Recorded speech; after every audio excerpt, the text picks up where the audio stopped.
Hello, good afternoon, everybody. I am Neal Coulong. You are listening to the New Standard podcast. I am your host, Neal Coulong, flying partially solo today. Regular host Lance Williams is out on assignment and unable to be with us today for, I think, fairly shocking news in that the Steelers are set to sign at the beginning of the free agency period 8-time Pro Bowler, future Hall of Fame cornerback, Patrick Peterson, formerly of the Minnesota Vikings. It's a significant deal for the Steelers considering the position they're in with their cornerbacks. Earlier today, at the start of the tampering period leading into free agency, it was reported the Steelers lost out on Steelers veteran cornerback Cam Sutton, who's going to sign a 3-year deal with the Lions when the NFL league season opens. Sorry, I'm getting a little echo here. The league season begins at 4 p.m. Eastern on Wednesday. With that, they did not extend a tender offer to restricted free agent James Pierre, and the triumvirate of Levi Wallace, Akella Witherspoon, and Arthur Maulet are all in the last year of their contract. Now, coming up, you have a draft, of course, but unless you want a large chunk of your secondary being first-year players, which I'm assuming the Steelers do not, you probably needed to bring in a veteran. I did not think it was going to be Peterson. We are not clear yet, as of now, the time of this recording, what the salary structure will be. It's a 2-year deal reported by multiple sources, Peterson to the Steelers. So with that in mind, we want to break down a little bit about what that might mean, how Peterson might fit in to the defense the Steelers have been running, and what it means overall for the team. And to do that, I've brought with me a colleague of mine, somebody that could not possibly be better situated right now to talk about this. Tyler Forness, the professional podcaster and excellent editor of the Vikings Wire back at USA Today Sports Media Group. Tyler, thanks for joining me here on a sunny Minnesota afternoon. Tyler's my neighbor. He lives not too far down the road here, so he's suffering along with me for everybody that listens to me bitch and complain about the weather around here. Tyler knows what I'm talking about. Thanks for joining me, Tyler. Hey, it's my pleasure, Neal. This is we're in that weird kind of stage of Minnesota winter where you feel like it's over, but it's not over but yet. It's not. We're going to go through this for about another 3 weeks. And luckily I'm flying out to Arizona tomorrow, so I can at least have 60-degree temperatures. Well, never mind then, asshole. You're leaving early. I'm sure we'll get another 8 inches of snow here by the time you're back. Listen, I love my sister-in-law, but the last thing I want to do is during my first free agency with Vikings Wire is to be flying out for my sister-in-law's wedding. Oh, geez. Wait. All right. Well, we're going to talk about this offline. You tell your family you don't. There are certain times of the year you don't get married. Mm-hmm. A lot of times of the year you don't get married. Anyway, so Peterson, formerly of the Vikings, 2 years there. Pretty solid numbers from what we've seen overall. I have not had the chance to really break him down playing within last year, at least, Ed Donatell's defense. But if you could shed some light on what you witnessed, Peterson, what you think of him as a player entering 33 years of age, his, I think a 12th NFL season, something like that. Yeah, so one of the interesting things kind of about football players is something we talk about a lot with professional wrestlers. There's a certain point where your body and its max capacity meets with your brain, and you're able to really maximize your prime. The problem with Patrick Peterson's body is he is just nowhere near as fast or quick or agile as he used to be. Because remember, he ran like a 4.31 40 coming out of LSU in 2010. Great athlete. Great athlete. And he's built well. He's like 6'2", 210, and he's a big dude that can move. Well, those movement skills have really shrunk, but his intellect and his intelligence has really been able to help him stay consistent on the outside. And playing in the Vic Fangio style defense with that Donatell last year, it was the Vic Fangio style. It was not a Vic Fangio defense. It was honestly kind of an abomination when you watch it on film, but some of the didn't look like it, that's for sure. Yeah, the coverages that they ran, a lot of quarters, a lot of cover 6, a lot of cover 8. They're doing things that Patrick Peterson is really good at. He is so smart and cerebral at reading the quarterback, and you can really tell, like watching the game against the Buffalo Bills, everybody remembers the Justin Jefferson catch. Everybody remembers Josh Allen fumbling on the 1-inch line and Eric Kendricks scoring a go-ahead touchdown. What they don't remember is Patrick Peterson had 2 interceptions, including the game winner, because of his intelligence. He knew that, oh, I can force my guy completely out of bounds and then completely bail on him and then go attack somewhere else. And then he ended up with an interception. He knew Gabe Davis was going to run an in-breaking route in overtime. He jumped it, got the interception there to seal the win. Those kind of things are what you're going to get with Patrick Peterson. He can still use his length in drop zones, but if you're going to ask him to man up receivers one-on-one, he's not going to be able to do that with any form of consistency that you want from a starting cornerback in the National Football League. And we were talking before the show here that the Steelers kind of transitioned away from a lot of man coverage and really went more towards zone. And I think that's where Peterson can really thrive. I think his best scenario is going to be you want him playing either quarters or cover 3, where he can just run straight back and he can play a deep portion of the field, because that length is going to be really, really nice for him. And he's not going to, in press coverage, he'll let somebody stack him because he can miss with his jab. And all of a sudden, guy gets around him on the release and then stacks him, and then it's game over. But if he plays bail technique where all he's doing is running straight back, guys aren't going to be able to circle him. And I think that's where he's going to be able to thrive the most. If you put him in those situations, I think it's a really smart signing for a team that's looking to, 1, have a stopgap, and 2, develop some young talent at the position. You touched on something there that I was going to bring up, that bail technique.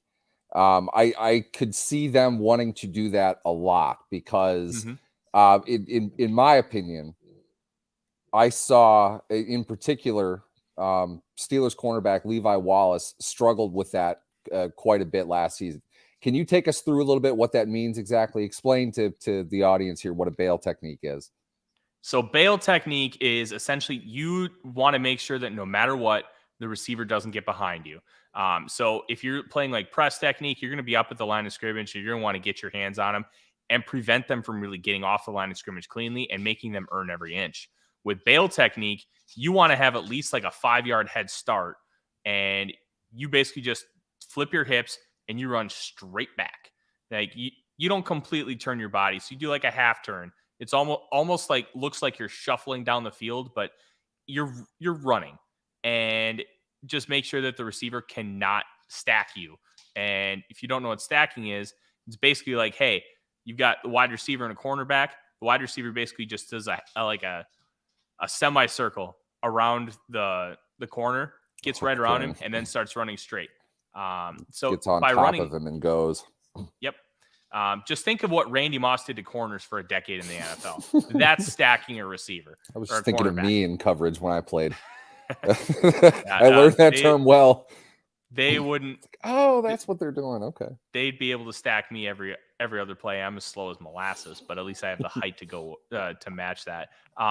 But if you get Peterson just running bail technique, guys won't be able to pass him because he'll have that little bit of a head start. And his top speed is still fine. It's the quickness and burst that he's just lacking. But because he has that intelligence, by running bail technique and playing in that deep portion of the field, it's going to be really hard for players to get behind him and challenge him because he still wins at the catch point. So getting him in advantageous positions for him to succeed, like it wasn't a mistake. He was PFF's 4th-ranked cornerback in coverage. And Donatel put him in positions to succeed consistently. The problem was the defense was so predictable, they still picked it apart. But if the Steelers are willing to do that and cater to his strengths, I think he can still be a really successful football player for a while. Again, you're listening to the New Standard Podcast. I'm Neal Coulong. I'm talking with Vikings Wire editor Tyler Forness, who's been gracious enough with his time to talk to us about the pending signing of cornerback Patrick Peterson to the Steelers. Tyler watched him quite a bit in Minnesota over the last 2 seasons. And some great stuff, really. I appreciate you coming on again, Tyler. Absolutely. What's interesting to me, and at this point, I kind of delayed doing this podcast. We were on it at SI right when it broke. Please check it out. Madison Williams, big Steelers fan, by the way. Check out her work. She did a great job with this one. I wanted to see the financials on this deal. And I think that's with cornerbacks, particularly of advancing age, you really can go a lot of different directions with it. Maybe that's why we don't have the terms yet. Maybe it really is incentive laden. If you want to be the PFF truther, you're going to look at Patrick Peterson and you're going to think that, oh, wow, this is fantastic. Get this guy on a 2-year deal. I don't care how old he is. He's not going to fall off that far in 1 year. Like you said, he was kind of set up for that, which is good. They gave him an assignment. He did it. That's what you hope for. I'm not sure it's the same kind of defense. I'm not sure if he's going to be asked the same thing. That's something we're probably going to have to wait until September to figure out. But I feel like he can do the things that Pittsburgh wanted him to do. But more importantly, and this, I'm going to switch gears on you a little bit here. More importantly, I think you have a future Hall of Fame player who, by his own admittance, wants to play another 2 seasons at least in the NFL. This is a team that I would bet just about anything that I have is going to spend at least one. Well, one of their first 3 draft picks is going to go to a cornerback. That's a fact. There's no way they can avoid doing that. Peterson strikes me as the mentor type, and a lot of this comes from the excellent podcast. If you guys don't listen to it, Brian McFadden, former Steelers cornerback Brian McFadden and Patrick Peterson have been doing a podcast together for a while. Excellent listen. I'm digging for the name, and of course I can't find it, but search for it along with the New Standard, of course, Apple, Spotify, whatever you listen to. It's a great show, and you can tell he's a smart guy. He's a leader. He's in the NFL at a highly athletic position at age 32 for a reason. He knows what he's doing. Really sharp guy in all areas. I think you might have to pay a premium for that. We talked before the show, and I agreed with you. I thought, first blush, 2 years, $12 million, structured in such a way is probably more front-loaded, give the team more of an option in year 2. Maybe that's the case, but if that's it, I think you might have to up that year 1 a little bit. Maybe it's closer to 15, 18 over 2 years, something like that. The Steelers have become a team that is not afraid to sign the veteran cornerback in free agency. Joe Hayden, we all know how that went down. Kind of a different story. That was more later in the year. Cleveland tried to leverage him a little bit. He wasn't having it. The Steelers signed him literally like 20 minutes later, something like that. They signed Steven Nelson. We didn't exactly expect that. They traded for Akella Witherspoon and signed Levi Wallace last year around this time. The price range of these players typically in yesterday's money compared to now, it's something like $2 million to about $10 million APY. For Peterson, if you want him to be that leader type, if you want him to have that, you're telling him that before you come to agreement. And it's like, okay, we're going to pay you this, but our hope is we're probably going to draft a cornerback. You're not going to worry about your job, but you are going to help this guy. You are going to do the Steeler thing, which they're known to do. The veterans help the rookies. Peterson strikes me as the type of guy that's totally on board with that. So for me, and I want your prediction as well, Tyler, but for me, I'm going to put it at 15. I'm going to say 2 years, 15 million. Guarantees it's just too hard to get into that. It's difficult, especially for really what's a non-market based deal. Probably this year guaranteed, may as well be anyway. But my guess would be 15 overall over 2 years. So $7.5 million APY, up to 9 wouldn't surprise me either. What do you think?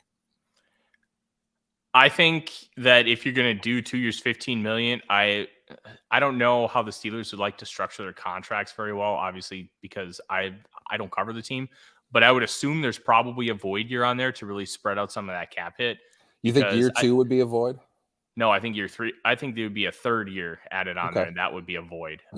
So then you could give them like, hey, we'll give you like a $6 million signing bonus, spread that out over 3 years, and then you'll have $9 million total in salary with an escalator in year 2, probably like 3 years base year 1, 6 years, $6 million year 2, and then you're going to give him like say like $9 million of that fully guaranteed and a couple more with injury. But I would probably say 2 years, $12 million. I don't think he obviously wants to make money, but I don't think he wants to make money that desperately, because this past year with the Vikings, He initially signed a 1-year, $8 million deal that had incentives to go up to 10.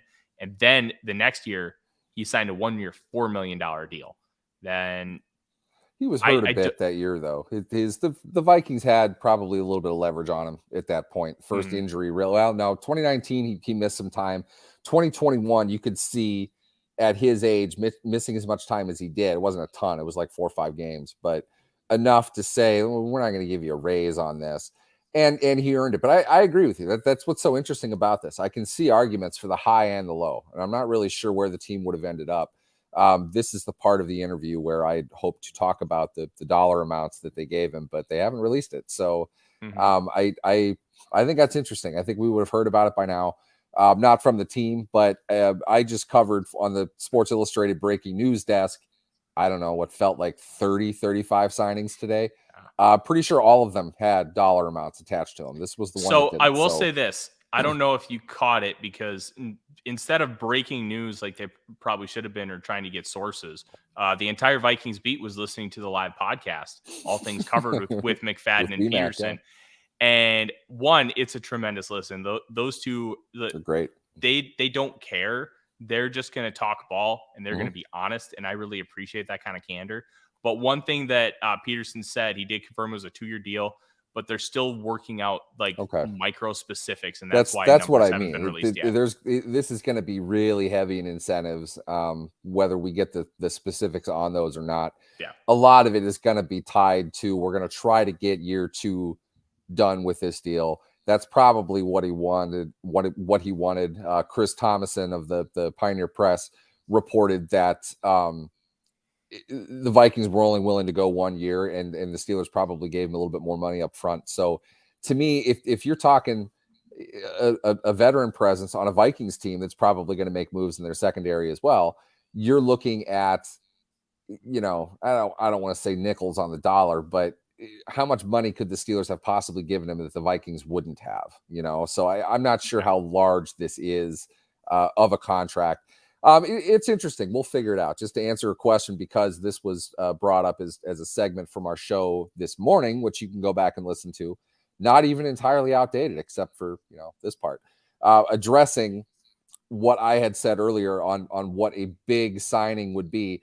Is Patrick Peterson a big signing? It's funny because I hemmed and hawed about what a big signing is, thinking exactly of this kind of situation. And the thought in my head, as Lance will remember, I told him after the show, I will do an emergency pod if they get a combination of some type of big name and dollar amount, because not everybody knows every player. Patrick Peterson's a guy that everybody knows. I don't have the dollar amount. I kind of hoped for that. So we got it. I'm excited about it, though, either way. I think it's a good veteran signing. This is what they needed. I'm interested to hear if we'll ever be able to get this, whether it's from Omar Khan or somebody else. The specifics on why Cam Sutton left and they were to bring in Patrick Peterson on a 2-year deal. What is the long-term plan at cornerback? Are they going to continue to kind of pick up what's out there and mash a unit together as best they can? Terrell Edmonds has not signed. I wouldn't expect that to happen, immediately or anything, but the safety is another position they're going to look at. My guess would be if they don't get Edmonds, DeMonte Casey would be the guy they keep. Those aren't big moves, though. I think Peterson has the name recognition, certainly the bona fides as a player in the NFL, and as Tyler pointed out, plenty of knowledge within the game, plenty of experience within the game to say that this is a guy you want a young player to be around. I think it once again points to them needing a young player to develop, who's going to be signed at least for 2 more seasons of functional life. Let me ask you this, Tyler, the last thing before I get you out of here. And again, I appreciate your time on here. As far as Peterson's playmaking ability in the defense that he played in, his length, you mentioned he's big, and that's one thing that doesn't go away. I mean, you grow out, but you don't grow down. The size that he has is valuable from a playmaking perspective in a what do you want to call it? Not a modern defense, but the way your secondary is kind of morphing together in more of a position on the field as opposed to what we traditionally would call a cornerback or a safety. Do you think they would move him inside at all? Do you see value with that because of his size? Is he quick enough to be able to handle that?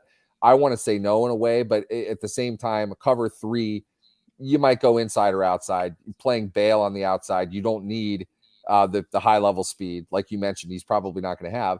And you've also got Minkah Fitzpatrick in the middle of the field. They would love to funnel receivers that way. It tends to result in a turnover.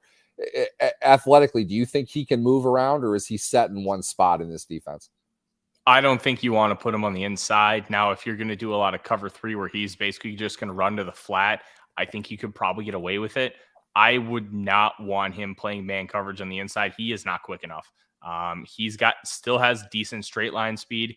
He can't move laterally. And that's the thing with a lot of outside corners. Slot corner is not an easy position, but it's also not viewed as a valuable one, which is it's weird. It's kind of weird. I got sent some interesting data that says slot corner is actually more valuable than outside corner just because of the rarity of the position, and they're paid pennies on the dollar in comparison to like a Jalen Ramsey. For the dollar, they're your most valuable defensive players by far. It's not even close because they don't get paid. Absolutely, yeah. And I just don't think Peterson has that skill set. Now, the length is intriguing, the size, and his ball skills, but you get a shifty receiver. Like, I don't think he's covering a Hunter Renfrow. I don't think he's covering like what happens when they play the Dolphins and you've got either Tyreek Hill or Jalen Waddle. Hey, I'm just going to slide down to the slot. Peterson's cooked. We saw what happened last year when we saw those two. Yeah. Tua looked like Joe Montana for 3 drives and then fell apart. I think that he's best served on the outside, or maybe even playing a box safety, because I think he can match up with tight ends and some running backs, but you're just best off keeping him on the outside and not trying to reinvent the wheel. Again, you're listening to the New Standard Podcast. This is an emergency episode to discuss the Steelers' pending signing of cornerback Patrick Peterson. We don't have financial details of it yet, but reported by multiple sources, Peterson will sign a 2-year deal with the Steelers at some point after the league year starts, 4 p.m. Eastern, Wednesday. I have been your host, Neal Coulong. Lance Williams is once again on assignment. I was joined by the legendary, the great, the Viking himself, Tyler Forness, the editor, the man in charge of the Vikings Wire on USA Today Sports Media Group's NFL Wire Network. Thank you all for listening. Thank you, Tyler, for bailing me out here. I appreciate it. Great stuff as always. It's been a pleasure. Thanks for listening, everybody. Have a good evening. We will be back regular time. Maybe we'll do another one tomorrow. Who knows? Who knows who they're going to sign next? Thanks for listening.